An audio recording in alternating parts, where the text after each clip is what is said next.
हैं। और सुशील जी मार्केट पर तो खैर पैनी नज़र रखते ही हैं, थोड़ा सा पॉलिटिकल टॉपिक्स पर और इन सब टॉपिक्स पर भी खास नज़र रहती है उनकी। Sushil ji good morning, Sunday morning को हमारे साथ जुड़ने के लिए शुक्रिया। बताइए आपने किस तरीके से न्यूज़ फ्लो को देखा कल रात से जो हुआ, और अब इसका क्या मार्केट पर इम्पैक्ट रहेगा आपके हिसाब से? देखिए, मेरा ये मानना है, हिंडनबर्ग ने ये बड़ी गैर जिम्मेदार और एक ओछी हरकत कर दी है। अगर अगर रेगुलेटरी स्ट्रक्चर जो है कि सेबी का 3 रोल एक साथ है, कानून को बनाना, कानून को लगाना और कानून को इन्फोर्स करना। Law maker, law applier as well as law enforcer, तीनों सेबी है। इसलिए व्याख्या में फिट नहीं होती है सेबी चेयरमैन किसी मजिस्ट्रेट या जज की व्याख्या में। अगर ये मजिस्टेरियल किसी कोर्ट के साथ ऐसा छेड़छाड़ होता तो सेक्शन 19 कंटेम्प्ट एक्ट का ओपन एंड शट केस होता, 6 महीने के लिए कम से कम इस हरकत को करने वाले सारे भीतर हो जाते, कम से कम 6 महीने के लिए खाली कंटेम्प्ट में। अब इस कंटेम्प्ट से मैं एक चीज को जोड़ता हूं, कंटेम्प्ट करने पे आमादा कैसे हुए ये लोग, किस तरह का उदाहरण है। एक रेगुलेटर ने या एक लॉ इन्फोर्सर ने या एक जज ने एक ऑर्डर पास किया कि आपने फलाने रेस्टोरेंट में जाके चीटिंग की थी, तो 1.5 साल बाद लौट के आके बोल देना, अरे जज साहब आप भी तो 2017 में उस रेस्टोरेंट में खाना खाने गए थे। आईआईएफएल के फंड में 50 तरह के इन्वेस्टर्स होंगे, डेटा आएगा, सारी चीजें खुलेंगी।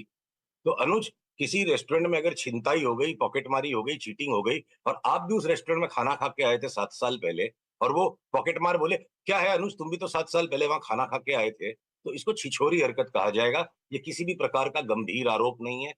हमारे देश में जिस तरह से स्टॉक मार्केट में नए लोगों के जुड़ने का उफान आता जा रहा है, बहुत बड़ी संख्या में मासूम लोग हैं, और ये बड़ी बड़ी धूर्तता से बनाया हुआ एक डॉक्यूमेंट है। चालाकी शब्द भी इसमें मैं नहीं कहूंगा, धूर्त है ये प्रयास। किस तरह का प्रयास? 7 साल पहले आप वहां खाना खा के आए थे जहां मैंने डाका डाला है, तो इसलिए आप भी दोषी हो। बड़े गोल मटोल शब्दों में कह दिया गया, एक बड़ा धूर्त प्रयास है। और देखिए बाजार के ऊपर असर, शनिवार को तमाशा किया, रविवार तक मेरे को लगता है सारे लोग समझ जाएंगे, क्योंकि देश की पत्रकारिता बड़ी सजग है। आप संडे को सूट वूट टाई पहन के इतनी दूर से अपने स्टूडियो दौड़ के आ सकते हो, पूरा देश सक्रिय है। हाँ हाँ, ये भारत की सक्रियता का उदाहरण हो अनुज आप।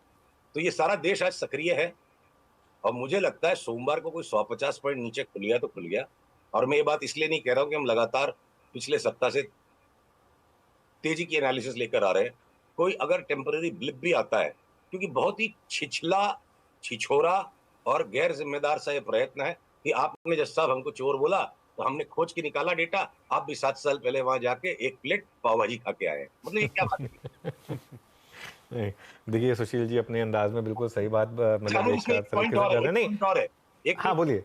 आईआईएफएल का ये फंड अगर कोमिंगल्ड फंड है और अडानी के अलावा और भी 20 30 40 स्टॉक्स में उन्होंने इन्वेस्ट किया होगा, हाँ तो मतलब किसी रेगुलर 2017 में होल टाइम डायरेक्टर बनी थी माधुरी, डेट चेक करनी होगी, उसके पहले इनका इन्वेस्टमेंट था, बाद का था, डिस्क्लोजर किया नहीं किया।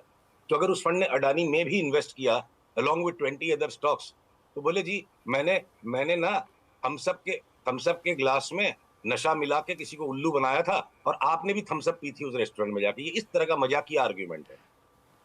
चलिए खैर बिल्कुल नहीं, जैसे मैं कह रहा सुशील जी अपने अंदाज में इसको थोड़ा लाइट भी रख रहे हैं, और उन्होंने एक सही बात बोली।